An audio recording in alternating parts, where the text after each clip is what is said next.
Yes, he lives in Harrogate. Yeah.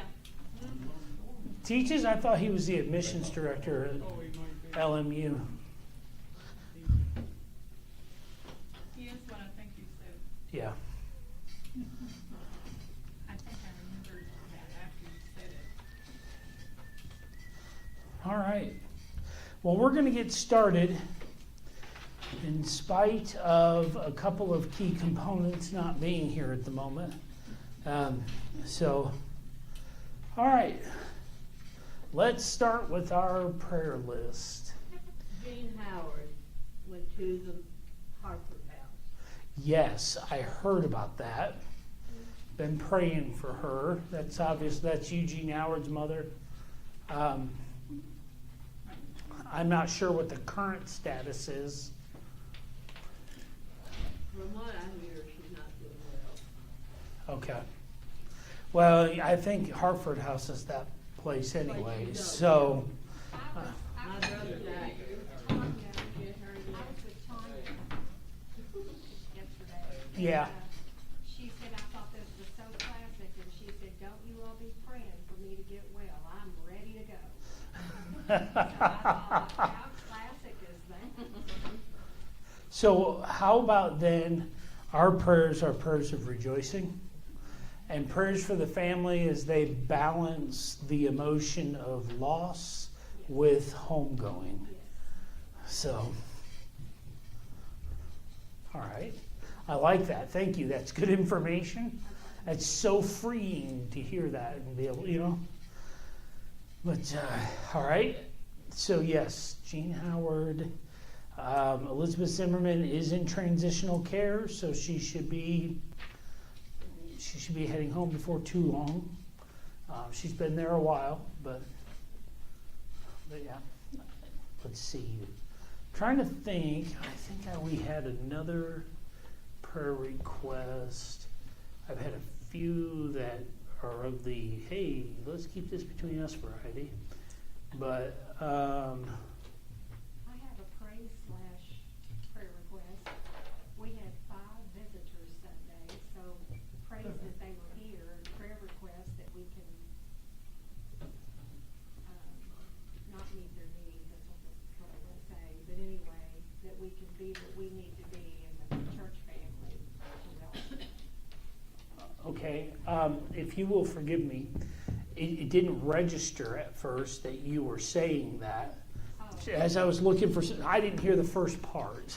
5 visitors Sunday. Oh, praise the Lord! Yeah, one of them was in my class.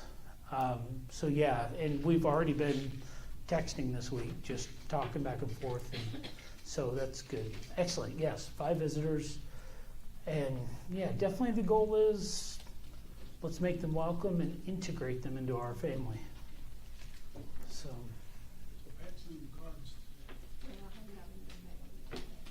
Yes.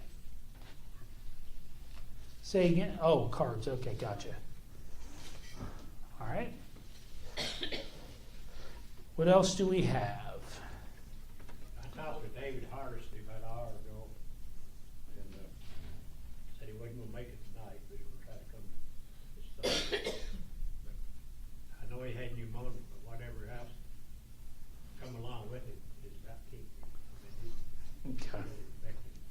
So he's still pretty wore out. They've got a lot of stuff still out to come in, diagnosis. Okay. The Bullets are planning to go to Mississippi on Friday, That's right. so pray for a good trip and safe travel.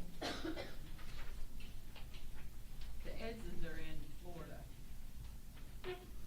Like, this is a weird time to go to Florida. Well, they're on vacation with their daughter. Gotcha. Okay. I was going to say, it's not a snowbird thing, is it? Because, like, there's no snow. All right. What else do we have? Pray for our mission team going to Alaska. We leave Friday, and we will be back the 28th. We're doing a jam camp, which is Jesus, Arts, and Music. One of the things I like about this particular jam camp is because you can get that out of balance.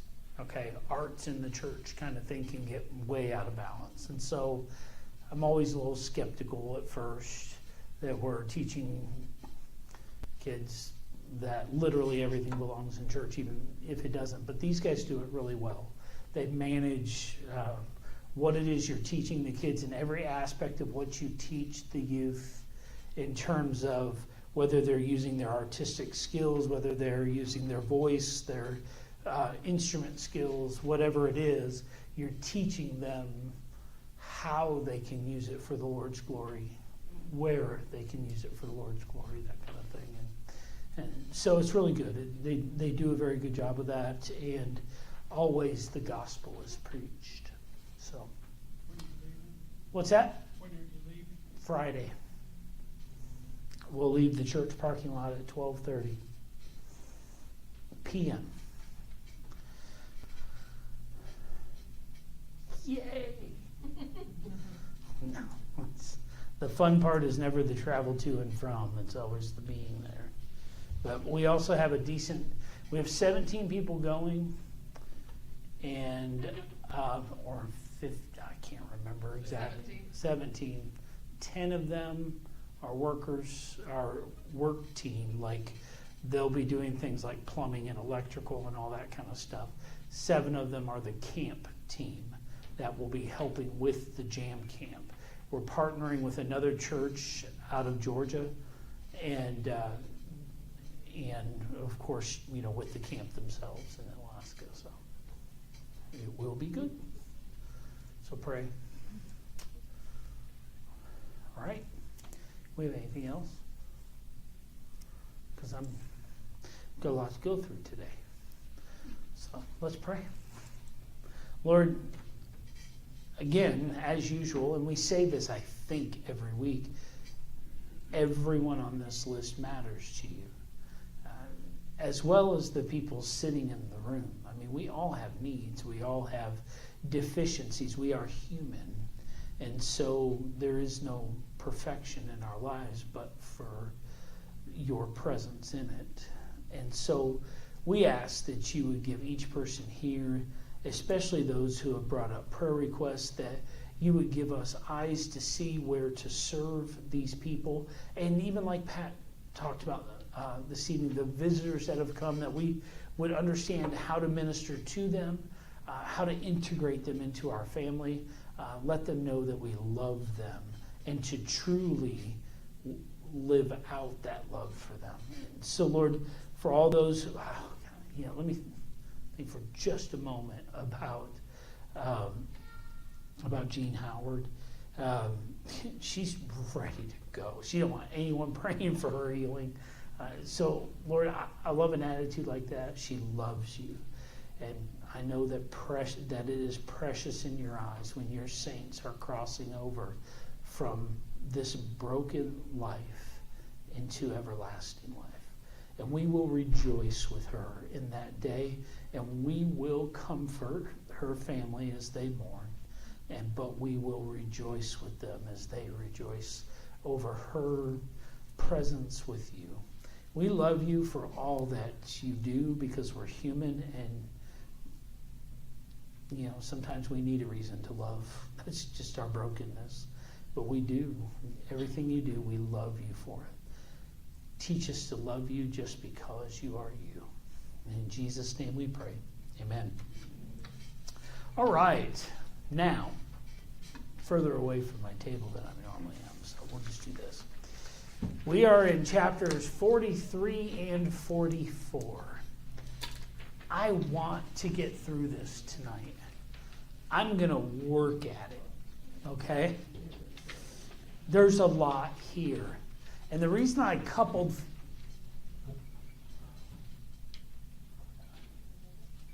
Well, you can use... Hold on a moment. I'm going to do a bit of tech support. Because she hasn't used this before. You can use this. I had it just, but I can't see it to know when it's, so. No, you're okay. We had 2 people walk in really late. You know, people who were supposed to be here on time to do things. And, okay, at least one of them was. And so she was a little behind, and I just had to help her recover. So anyway, sorry, I'm dead. That's what happened. Next thing I ask her to do is going to come out really bad. That's what's going to. What's that? Both her husbands were here early. Yeah, both husbands were here early, but. All right, so Genesis chapter 43 is what we're going to start with. Before we do, let me just kind of say this. Yeah, the evidence of broken men and shattered hearts, that's what's looming heavy over these 2 chapters, especially in 43. You can tell there's a group of men who are broken. That would be Jacob's sons, because they've already had one encounter that has reminded them of the sin of their past, how they treated Joseph. That's looming like a dark cloud over them through 43 and 44, and also over Jacob, who is now reminded of the death of his favorite son. And so as we dive into 43, we're going to start seeing real quick just how heavily that looms over them. There are so many verses that we're going to skip some, not because they're not important, but because we're still going to capture the context in the ones we do read, okay? So in this first section, as we look at the empty pantry and the empty patience, you know, that's Jacob's done. No more patience. We're going to read verses 1 and 2, and then 11 through 15, okay? We'll still capture the context. Now, the famine was severe in the land. So it came about when they finished eating the grain, which they had brought from Egypt, that their father said to them, go back, buy us a little food. And then their father Israel said to them, okay, so let me stop there for a moment. There's a whole lot happens in between there, right? Like there's a whole conversation between Judah and Israel, like, remember we got to take Benjamin with us. We can't go back without him. No, you're not taking Benjamin. Well, then we get no food. You know, it's just kind of this, you know, Judah's got to remind him. And then, you know, Judah also determines, I'll put my life up for this. You know, if this doesn't go well, it's me. So anyway, picking up at verse 11 again. Then their father Israel said to them, if it must be so, then do this.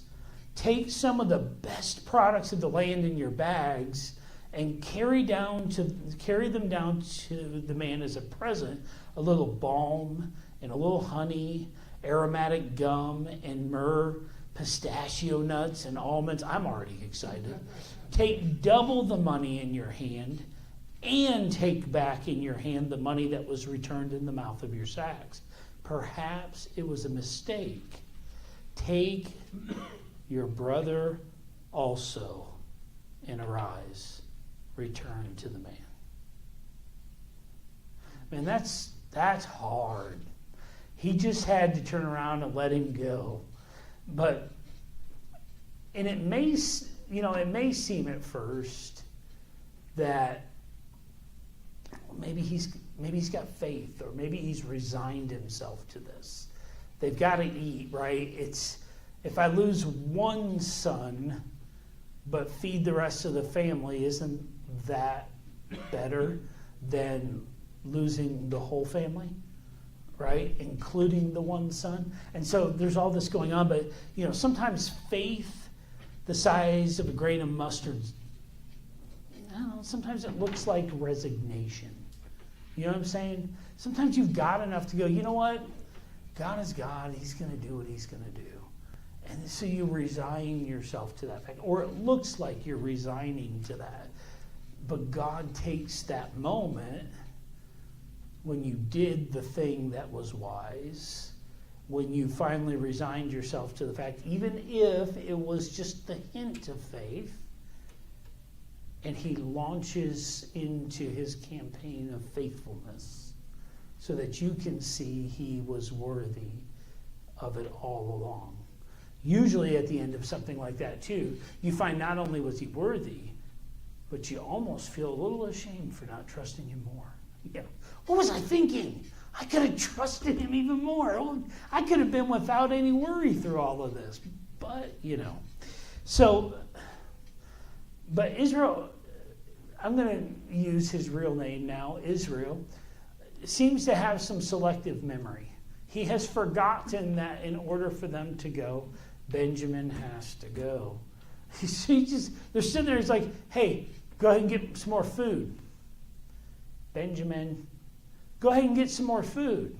Benjamin, he doesn't, and I would have a hard time wanting to go along with that too. I'm going to push this and see if I can get them to try.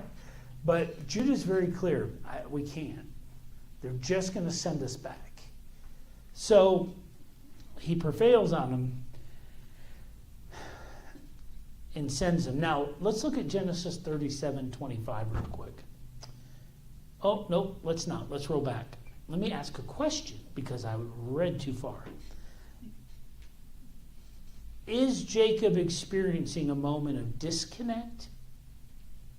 Or is he ignoring the requirement and the hopes of skating by? When he told them to go, is he just forgetting that Benjamin has to go? Or do you think he's conveniently ignoring it, hoping he can get them to go without him? He's ignoring it. You think he's ignoring it? Yeah. Okay. There's no way he could have forgotten that. I mean, that's pretty strong. I have a hard time disagreeing with that statement. Anyone else? How many of you guys feel like he just isn't thinking about it, just hasn't remembered? Yeah, okay, so pretty much everyone's in the same boat. No, this is some cognitive dissonance going on here. He's just kind of separated that and thought, well, let's just get by with this. But yeah, I kind of feel like that's the case too. But what's going to happen now is Judah, in all of that, demonstrates a change in his life. What you see is transformation in Judah. And he's decided, I'm not doing this again. I'll take him, Dad, and I will be responsible for him. Judah's not giving up his sons now, he's giving up himself. I will be responsible for him. This is the same man. While Simeon may have architected the plan to sell Joseph, Judah is the one who carried it out. Judah is the one who said, hey, what profit is there in killing him? Not, hey, why should we do this sin? But what profit is there in killing him? Let's make a profit in this as well. So we're talking that man. We're talking the man who didn't realize he was sleeping with his daughter-in-law, thought he was sleeping with a temple prostitute, and then had the gall to say that she should be burned and killed for her sin when she was found to be pregnant with his child. We're talking about that man. And we're looking at a very different behavior now.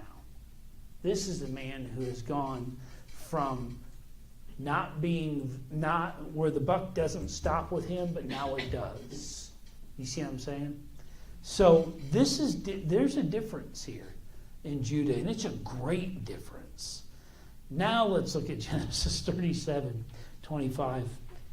Then they sat down to eat a meal, and as they raised their eyes and looked, behold, a caravan of Ishmaelites was coming from Gilead with their camels bearing aromatic gum and balm and myrrh on their way to bring them down to Egypt. Now, these unique gifts that Jacob told them to offer up included aromatic gum and myrrh, which were some of the merchandising wares of the Ishmaelites. They were carrying things that were unique to the region down to Egypt to trade. Now, what do you think is going on in the mind of the boys as Jacob is telling them what to take with them? Sure they remember. Oh, I guarantee they remember. Here's another one for you. What do you think is going to go through Joseph's mind when he receives those gifts? Remember, he rode in the back of the caravan with the gum and the myrrh and all of that good stuff. So there are some thematic elements that are making their way through this story, this thread that keeps following. And all of it is, can you see the constant reminders of their actions? Do you see them coming up over and over again through this? So that's what they're going to do. They're going to take these, I think I put, all these things that they're going to lay out in hand to him. Let's look at verses 23 through 30. A feast, a favor, and a flash of emotion. This one's interesting. I'll tell you why as we get into it. Starting in verse 23. Then the steward said, "May you be well. Don't be afraid. Your God and the God of your father must have put treasure in your bags. I received your silver." Then he brought Simeon out to them. And the steward brought the men into Joseph's house, gave them water to wash their feet, and got feed for their donkeys. Since the men had heard that they were going to eat a meal there, they prepared their gift for Joseph's arrival at noon. When Joseph came home, they brought him the gift they had carried into the house, and they bowed to the ground before him. He asked if they were well, and he said, "How is your elderly father that you told me about? Is he still alive?" And they answered, "Your servant, our father, is well. He is still alive." And they knelt low and paid homage to him. When he looked up and saw his brother Benjamin, his mother's son, he asked, "Is this your youngest brother that you told me about?" Then he said, "May God be gracious to you, my son." Joseph hurried out because he was overcome with emotion for his brother, and he was about to weep. He went into an inner room and wept there. Sorry, I got a little bit disoriented reading that. I'm not sure what happened, but anyway. If you're the brothers at this point, let me tell you what happened in just a couple verses before that, between 16 and 23, okay? The brothers are freaked out right now. They're scared. They've come back to Egypt, and they have heard you're going to meet him at his house. And they're immediately suspicious that the ruler is bringing them to his house to kill them because they, quote unquote, stole from him. Or they're going to say he's going to think they stole from him. That's their big fear. And so they tell the steward, they pull him aside, "Listen, the money was in our sacks. I have no idea why. But here's the money back. Here's double the money for the same amount of food." And the steward's like, he's playing dumb, by the way. I just want you to know this, because the steward tells them, "I received your money. God must have put it back in the sacks." Now, we know from previous that that's not what happened, that Joseph ordered it, right? Now, I don't know if this steward is a man who truly fears God because of Joseph, or if he sees Joseph as a lesser god of Egypt, as the pharaohs were considered. All right, I don't know what it is. Don't know, not really relevant to the story whether he does or not. What we do know is he knows the truth, and he's just playing dumb. He doesn't want to let on that it was Joseph's generosity that put that money back in the sacks. He wants them to see, probably by Joseph's orders, that only God is the reason for this. So it's different. But at this point, having gone through all this, you've given him the gift. He says nothing about the gift. Doesn't even acknowledge it in the passage, right? The author doesn't even tell us what Joseph's reaction was to the gift. Excuse me, the Egyptian ruler's reaction was to the gift. Doesn't tell us at all. But it does tell us that he's like, hey, your elderly father, is he still alive? Which, by the way, tells you it's been a while since they've been there. I mean, when somebody leaves your house and comes back a week later, they're not asking if certain people are still alive, you know what I'm saying? I mean, there had to be months in between the previous visit and now. So they've got Simeon back, that's good, but he's asking about our elderly father. And then he looks at Benjamin and he's like, you must be the younger brother. And then he says something that reminds me of the Aaronic benediction, the thing we do every Sunday morning. May God bless you. You know, this is, he's throwing this out there, this priestly blessing. May God be gracious to you, my son.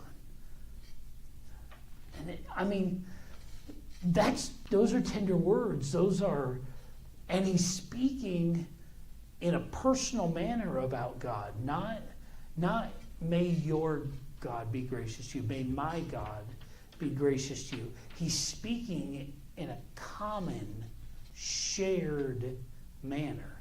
May God be gracious to you. Well, that matters.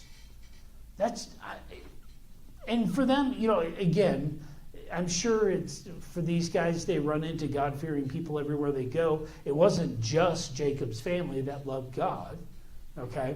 There were others too. As evidenced by in Abraham's life, Melchizedek comes along and he was the priest of the Most High God. So surely other people loved and worshiped God too. So that shouldn't be too big of a surprise, but for you and me, that feels like evidence, you know? Can't you tell he loves it? Anyway, but then he's overcome with emotion and runs out of the room.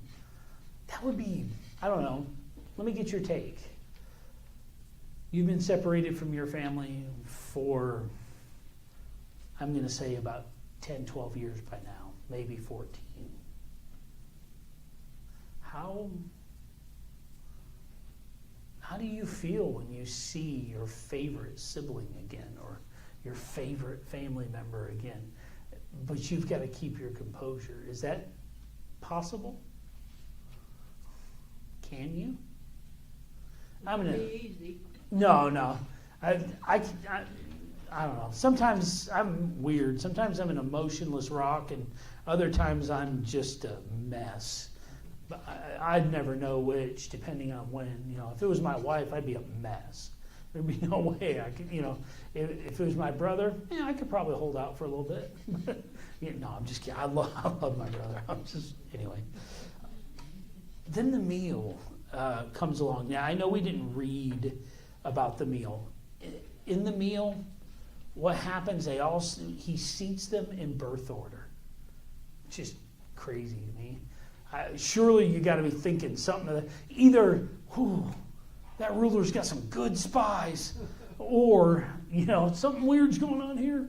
Seats him in perfect birth order, and then gives Benjamin 5 times more than everyone else. So Benjamin goes home with his belly dragging on the ground, and everybody else is just full, right? So, but it was a good time. It was probably an awkward family meal. Nobody really knows it's family except Joseph, and they're all sitting around going, what is this? How does he know how old we are? you know? But I don't understand how they didn't put the pieces together. You sold your brother into slavery in Egypt. You're in Egypt. This dude somehow knows exactly what order to seat you in for birth order. And he has this special affection for the only son left of his mother, of Joseph's mother. Something's gotta be, there's gotta be a beacon going off in their head. I don't think so. Alert. I think they were just so selfish and self-centered that it didn't, and they were afraid for their lives. And so it just didn't even dawn on them because they knew he was dead and it had been so many years. So you're saying the transformation isn't complete yet. They've got panic still set in. Okay, I mean, they're scared. When he left the room, I'm sure they were terrified, like they've done something to displease him and they were gonna die. well, it's a good possibility. That's a worthy observation. Okay, yeah. I would agree with that, and I'm thinking when it's been further, I don't think there's any way in the world that they would even imagine that one would have survived, that two escalate to such a position of authority. Yeah, because they thought so little of him. You know, True. They would have just saw him as, he probably died the next day way back there, you know, or something like, or they sold him off and he went in a different direction or whatever. They would never have seen that he would have made it to that kind of position and authority. But as They're big, just worried about getting out of there. true. But as big of a deal as it was, you don't think they remember his dreams at all? I don't think they would want to. That's probably true. Yeah, that's especially right about now. That'd be the worst thing in the world. Yeah. But here's the next thing. What's Joseph doing here? I mean, isn't this a great time to reveal yourself? He's playing for the long haul, you know? Okay, yeah, I'm going to come back to both of you. What'd you say, Wilma? He's still sizing them up. He's still sizing them up. Lynn says he's still messing with them. You know what kind of sister she would be if she had siblings. And then Rhonda, what'd you say? They're in it for the long haul. He's in it for the long haul. He's playing this out. He has played this for how many years now? But what's he playing out? Why is he playing? That he's going to make them squirm. Make them squirm. Okay, so Don't you this. think that's why Joseph did that? That how is your father still living and all that? Maybe he was playing them. It is possible. It is possible he's playing them. So get a few people that think that Joseph's motives here are. Now, forgive me for saying this, because I don't want to put words in your mouth. But that kind of behavior sounds like payback. Trying to make them squirm, trying to mess with them. That feels, that language sounds like vengeance or payback. But do you think at this moment Joseph is planning to reveal himself? Or do you think that Joseph is still trying to figure it out? Because if he's messing with them, if he's still making them squirm, he's still trying to figure it out. I don't know. I think he knows he's going to reveal. He just wants to see what they're going to do, how they're going to respond. And like she's, said, he's trying to get to know them again. Have they changed? Because his last interaction was being sold into slavery. Okay, see, now that's different. That's different. That's what I'm trying to get at. If indeed he's messing with them, trying to make them squirm, how would you feel if your sibling revealed themselves to you after that kind of behavior? I mean, while you'd be relieved they were alive and everything was well and you're still alive as a result still, that might bring some relief, but that also... Squirming isn't as bad as what they put him through. That's true. Yeah, they sort of deserve that. Right, but doesn't that introduce a damage to the relationship? Doesn't that introduce a superiority? It does the superiority, but what comes after that, they're relieved, because he gives them food, and they know that they're gonna survive. Yeah, I just want to get your mind thinking that way. I just want you thinking about all that. That's good. Yeah, when they find out they're gonna live, they'd be so relieved. Sure. And I have a take on this that I'll share with you further in, because I'm intentionally pushing you to the extreme in the directions you're going. So anyway, let's move forward and look at cups, coins, and carefully laid traps. Verses 1 and 2 of 44. Then he commanded his house steward, saying, fill the men's sacks with food, as much as they can carry, and put each man's money in the mouth of his sack.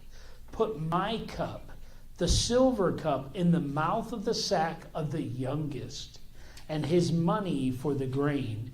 And he did as Joseph had told him. I'm going to say that sometimes what feels like sabotage is actually a setup for conviction, clarity, and change. Now, I wonder if Joseph knew what was gonna happen when he told him to put that in. yes, he did know. Yeah. Yes, he did absolutely know what he was about to do. That was designed. So, I don't remember, but when all this went down, Benjamin wasn't involved in it. He No. was at home, wasn't he? uh-huh. So he doesn't understand all this stuff that's going on. Nope. He does not. Benjamin is a bystander, or is an innocent bystander in this process. Yeah. So yes, unfortunately, Benjamin is also going to experience the gamut of emotions that the boys are experiencing, not to the degree they are, and not as many, because the boys have guilt going on. Benjamin won't have guilt, but Benjamin will have fear for his life. That is 100% for sure. And that's coming up here in a moment. But this whole thing, again, is there a design to this? I mean, yeah, there's a scheme Joseph is running right now. Put this back in their sacks. Put my silver cup in the boys' sack, and then go on. I think it's a design, because in the end, when they find out everything, that kind of shows mercy to them. Right. So I think it's by design, because he knows he's going to reveal himself, but he's still showing mercy to them that they didn't show him. Well, yeah, that's true. There is a measure of mercy that's about to happen and all that. Not only is he putting the money back in their sacks, but the encounter that's about to happen is going to demonstrate a lot of mercy in the midst of it. Although engineered mercy, he's going to force them in a position where they need it, and he's going to grant it. But there's a reason. And again, I'll share it with you. What? Oh, I thought somebody started to say something and I overran you a bit. Keep in mind, this cup that Joseph puts in the sack is not just any cup.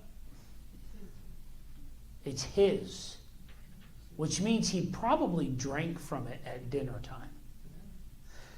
It's also what they call his divination cup. A divination cup was used to, you ever hear someone talk about reading the tea leaves? Okay, aquamancy, that's what that is. Joseph didn't need that, and I don't believe for a moment Joseph used a silver chalice to divine things. He received dreams from God, and he took the information and the message from that dream, and he lived it out, shared it, whatever was necessary. So but this is the language of Egypt, okay? These are Egyptians he lives among. So when he talks about this divination cup, who knows what that references? But I can tell you that Joseph is not a pagan diviner, okay? He hears from the Lord. But it's important that this ruse be there, because if it's his divination cup, then these men would think to themselves, oh, now we know how he knew it was with us, because he has divined it. And that's what happens between them and the steward. Because what Joseph does, what we haven't read, we're about to read. Anyway, there's no record that Joseph used the cup, okay? Also, by the way, little side note, the term silver appears about 20 times in chapters 42 through 45. It's a deliberate reminder. They sold Joseph for 20 pieces of silver. It's no mistake that silver is mentioned 20 times in these encounters. All of this, of course, the author has put together in such a way to try to really drive home the importance of all this. But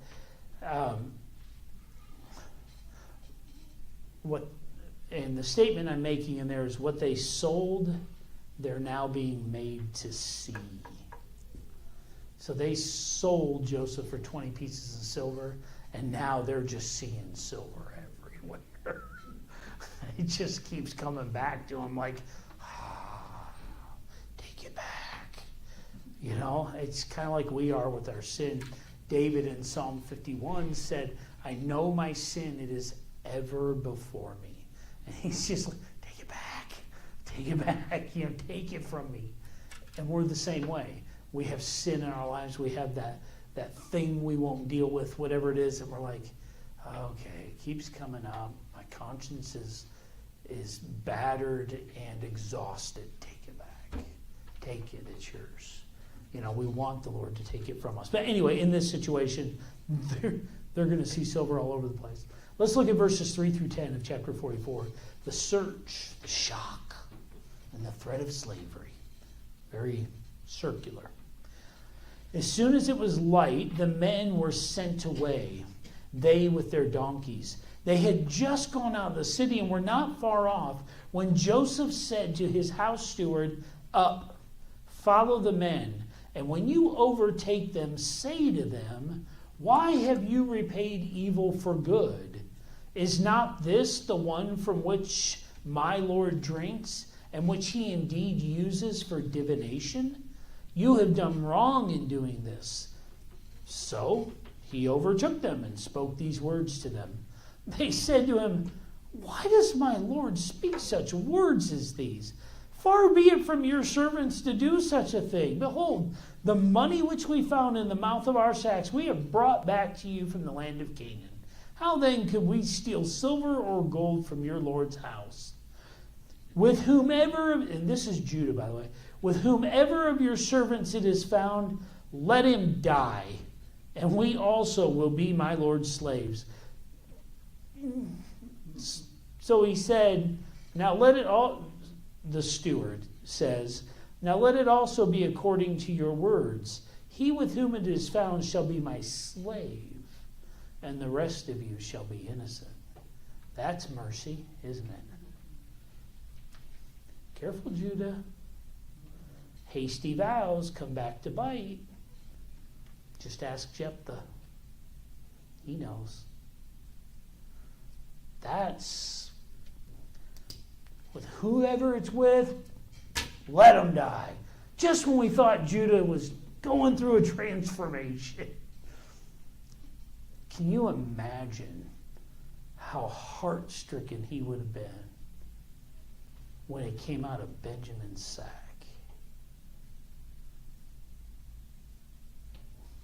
Hasty vows. Crazy. A lot of confidence, man. But the steward has some grace. He knows Joseph doesn't want this to happen. No, he'll be my slave and the rest of you get to go home. Can you imagine how heart-stricken Judah will be at that moment? When it's discovered in Benjamin's sack and he realizes he's going to have to go home without Benjamin. Yeah, what's he going to tell Dan this time? Yeah, exactly, you know. Look, guys, grab his sack, throw some blood on it, let's go back to Dad, tear it up, you know. Oh, we'll put a dagger through the sack and say that the Pharaoh stabbed him. Oh, who knows? No. Anyway,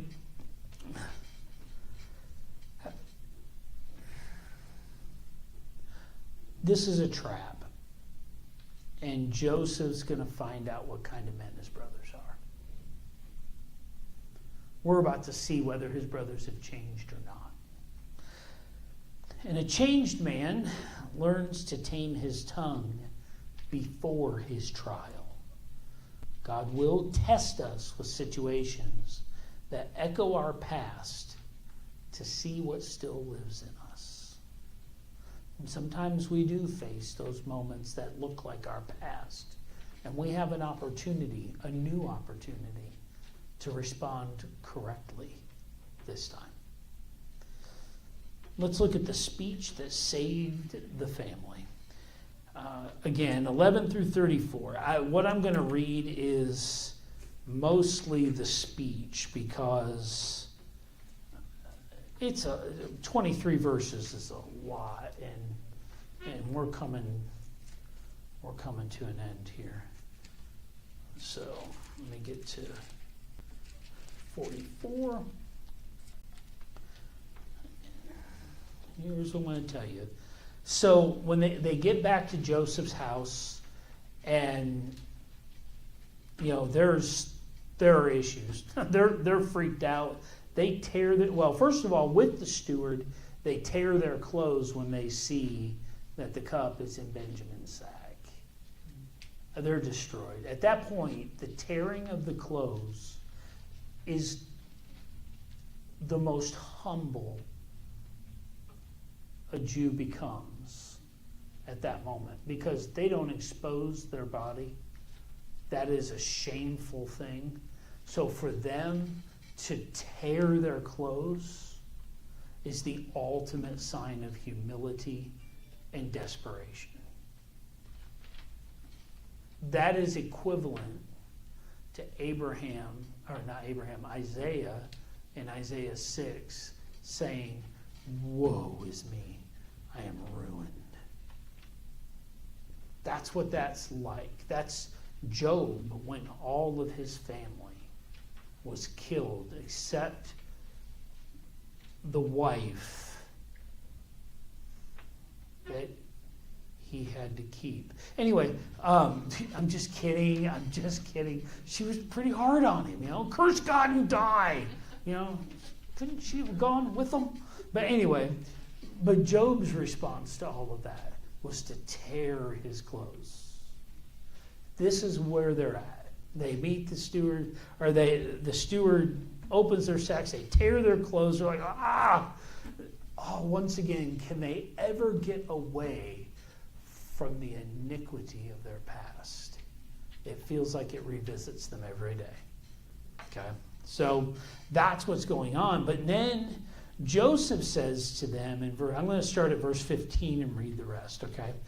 It's not a big difference, but it's a long speech. Joseph said to them, "What is this deed that you have done? Do you not know that such a man as I can indeed practice divination?" So Judah said, "What can we say to my Lord? What can we speak? And how can we justify ourselves? God has found out the iniquity of your servants. Behold, we are my Lord's slaves, both we and the one in whose possession the cup has been found."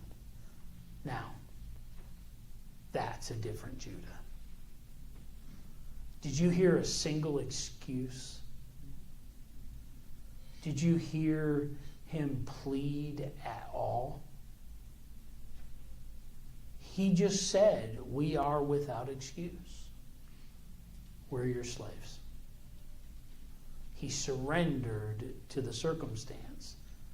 And he even finally says these words out loud to the ruler of Egypt. God has found out our iniquity.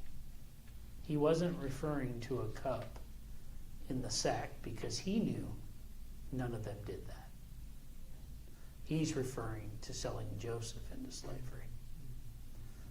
So that's what's going on there. So let's carry on. Verse 17, he, being Joseph, said, "Far be it from me to do this. The man in whose possession the cup has been found, he shall be my slave. But as for you, go up in peace to your father." Does that sound familiar? The one young one became the slave. They sold him off. And then they went up in peace to their father. This is the exact same circumstance. And they're getting slapped in the face with it again. And then, but he said, anyway, verse 18, then Judah approached him. Now keep in mind, you don't do that to a ruler. This speaks of intimacy. He approaches and says, it's almost like coming up and going, hey, let's you and I take a walk for a second. That's what that's like, all right? That's what he's doing. So Judah approached him and said, "Oh, my Lord, may your servant please speak a word in my Lord's ears, and do not be angry with your servant, for you are equal to Pharaoh." He recognizes his position, recognizes Pharaoh. I'm going to stop commenting. I'll move on. Sorry about that. "My Lord asked his servant, saying, have you a father or a brother?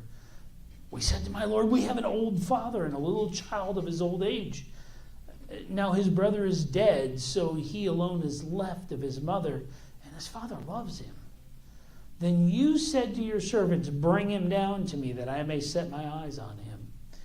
But we said to my Lord, the lad cannot leave his father, for if he should leave his father would die. You said to your servants, however, unless your youngest brother comes down with you, you will not see my face again. Thus it came about when he went up to your servant, my father, when we went up to your servant, my father, we told him the words of my Lord. And our father said, go back, buy us a little food. We said, we cannot go down if our youngest brother is with us, then we will go down. For we cannot see the man's face unless our youngest brother is with us. Your servant, my father, said to us, you know that my wife bore me 2 sons, and the one went out from me, and I said, surely he is torn in pieces, and I have not seen him since. If you take this one also from me, and harm befalls him, you will bring my gray hair down to Sheol in sorrow. Now therefore, when I come to your servant, my father, and the lad is not with us, since his life is bound up in the lad's life, when he sees that the lad is not with us, he will die. Thus your servants will bring the gray hair of your servant, our father, down to Sheol in sorrow. For your servant became surety for the lad to my father, saying, if I do not bring him back to you, then let me bear the blame before my father forever. Now therefore, please let your servant remain instead of the lad as a slave to my Lord, and let the lad go up with his brothers. For how shall I go up to my father if the lad is not with me, for fear that I see the evil that would overtake my father? What a change. What a transformed heart. No longer is it my sons, it's me to my father. No longer is it just me to my father, it's let me take the place of my brother. By the way, Judah, the tribe from which Jesus would come. Judah demonstrating what Jesus would do so many centuries later, take the place of us. But here he is, changed, offering himself up.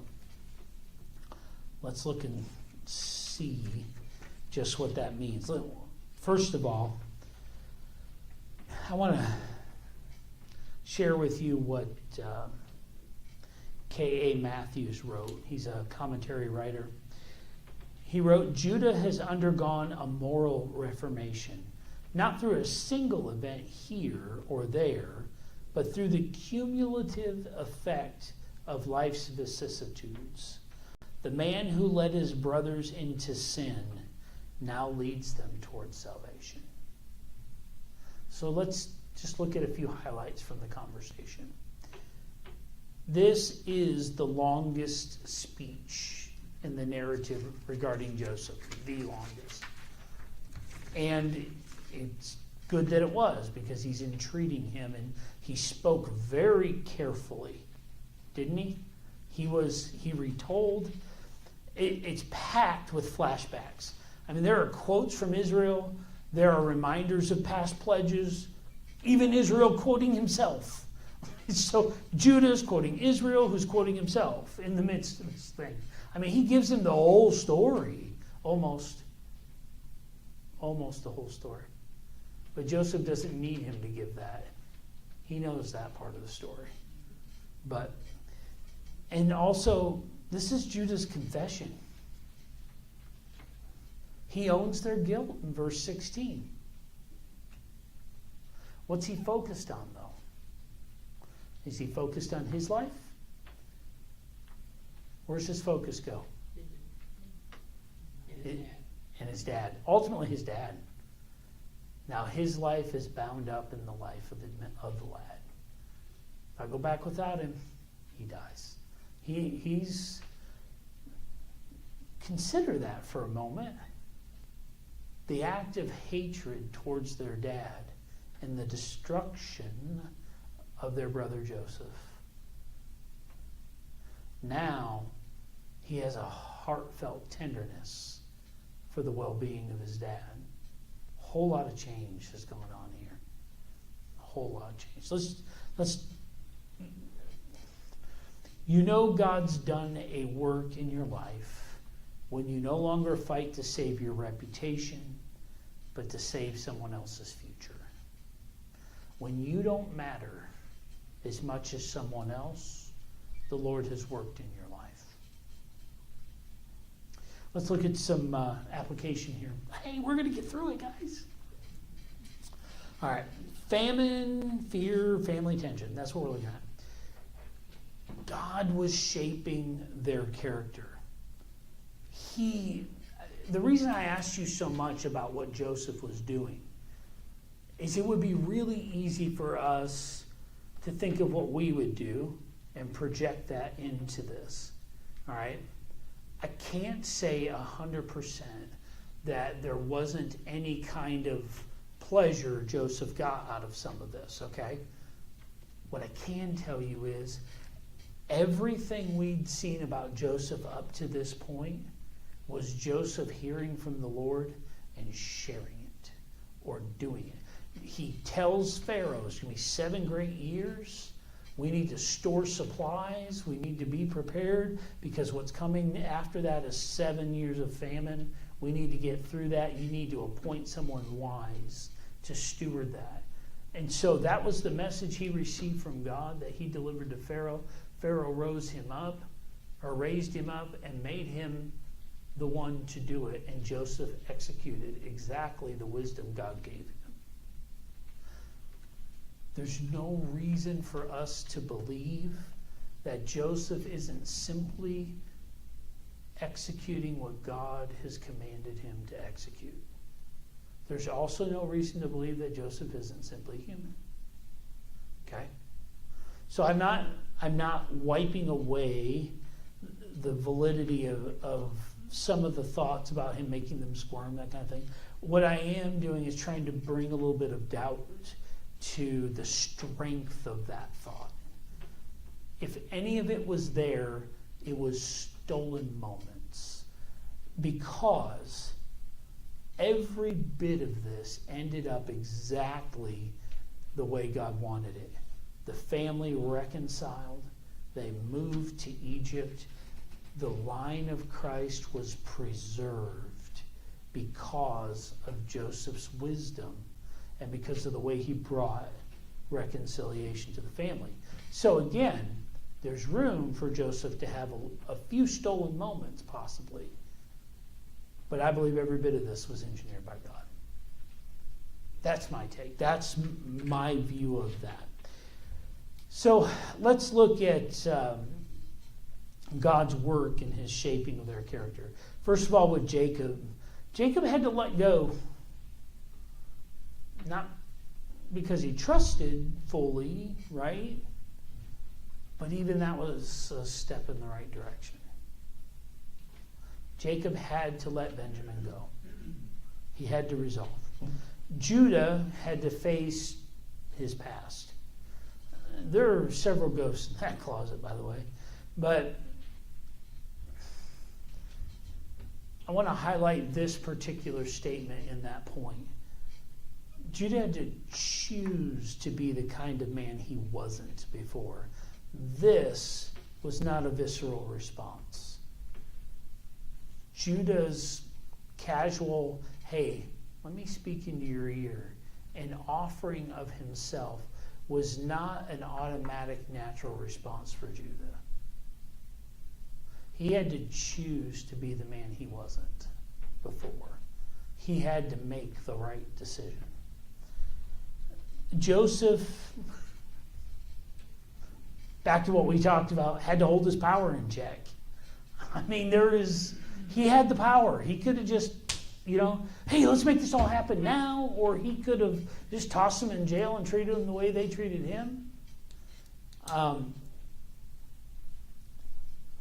But he had to wait for it to happen in slow motion instead of getting ahead of what the Lord was doing, which would have been difficult. I mean, think about it. He let his brothers go home, and it had to be months before they came back. I was pretty patient. So, and the brothers. This had to be the worst day of their lives. At that moment, the worst day. But they had to go through it. And what I put here, I'll just read what I put here. To prove they were no longer the same men who threw a dreamer in a pit. They're different men now, led by a different moral compass, by what was right. So here, let's talk truth. God will often take you back to the scene of the crime, not to punish you, but to prove you've changed. I mean, sometimes we get back there because he's like, hey, you remember you did this? You going to deal with this now? Or he's got to bring us back there to get us to admit it. But when we get there, it's the opportunity to prove we've changed, or that we've embraced his chastisement. He'll walk you into famine to get you to move. He'll put you through whatever he has to get you to move the direction he wants you to move. Sometimes he'll sit you down at a feast and you can see his grace right there in front of you. Or he'll give you a silver cup moment so your soul can be set free eventually. Because Joseph does reveal himself. We'll get there next time you see me. So what now? What I have for you in all this, I bring all that up, I summarize all this to bring us to some reflection questions. These are reflective questions. Nothing normally I ask questions in here and they're not rhetorical. I'll wait awkward silence for an answer. Not tonight. I might give a pregnant pause here and there, but I'm not looking for responses here because these are deeper reflection. Where are you still holding on when God is asking you to let go? For Judah, it was Benjamin. He couldn't quite have the faith to believe that God would protect him, or that God had sovereign providence over. What are you struggling to trust him with? That you're holding on to, but crap, every time you turn around, it's a mess. And you probably have even said to yourself a couple times, if I would just let go. I know the Lord could do better with this. If I would just let go. What part of your past do you need to confront with courage instead of excuses? In other words, what event in the past have you been the guilty party, but you just don't want to admit it? You want to make excuses. You want to say, well, I did what I had to in order to get through it. Whatever the case may be, what event has happened that you need to actually turn around and face and say, you know what? Excuses aside, I did this. I know you remember me telling you about a time when my youth group sabotaged our youth pastor. And I had to eventually respond to that. I had to eventually face that and go, hey, we did this because we were jerks. Because we were selfish. We wanted all your attention. And you were giving it to the people who were responding to the gospel and not to us. That was a hard moment to face. What do you have that you need to face? And you may not. I rejoice with you if you do not. Are you willing to be the Judah of your family or your church? The one who says, put it on me. And if I fail, I fail. Here's what I mean by that, because that seems very hard to nail down. This means you have to be willing to lead and shoulder the responsibility of the results. Are you willing, when you see a lack of leadership, to step up and say, I will help lead that and take on that responsibility? It's hard. What's that? It's hard. That is really hard. I agree with you, Brenda. That's very hard to do that. Especially when you feel like you're already tapped out in your own life, right? But keep in mind, just because you see it doesn't mean the Lord's making you do it. Okay? If you see it, you pray through that. But are you willing to step up to that responsibility and do it when you know the Lord's calling you to it? And take the responsibility. Here's what I mean by that.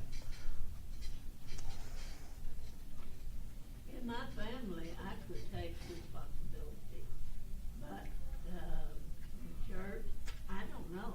I just don't know.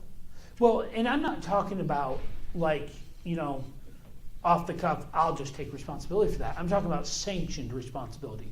Like, for example, there are things that I have thought really need to happen in the church.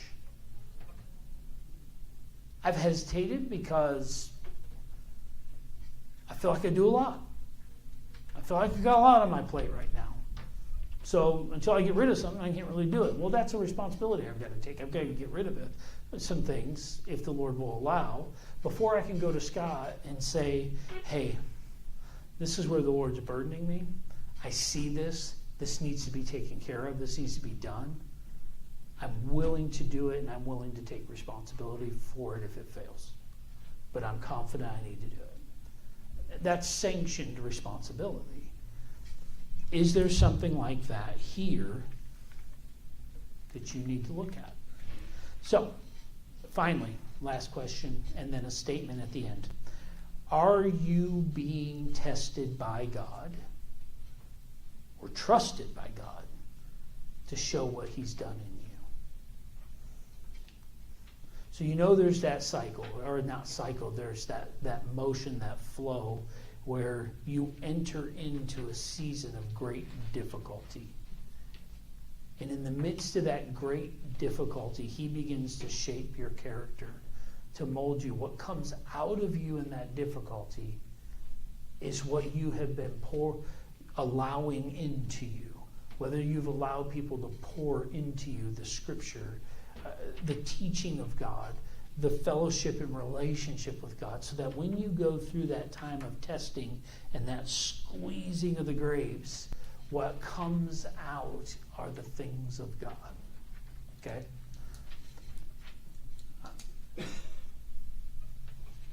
Are you going through that season where the Lord is trusting you to demonstrate a good witness that others may see the goodness of God through the horridness of your circumstance? Or are you being tested by God and just going through the garbage?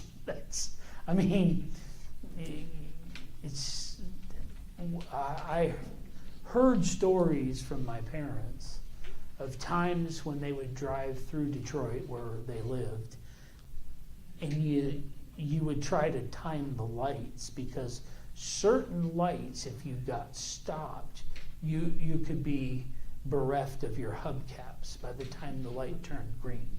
And so sometimes you drive through the garbage circumstances where people want to steal pieces of your soul, or they want to damage you and who you are. Are you being tested? Or are you proving? Are you the test or are you the proof?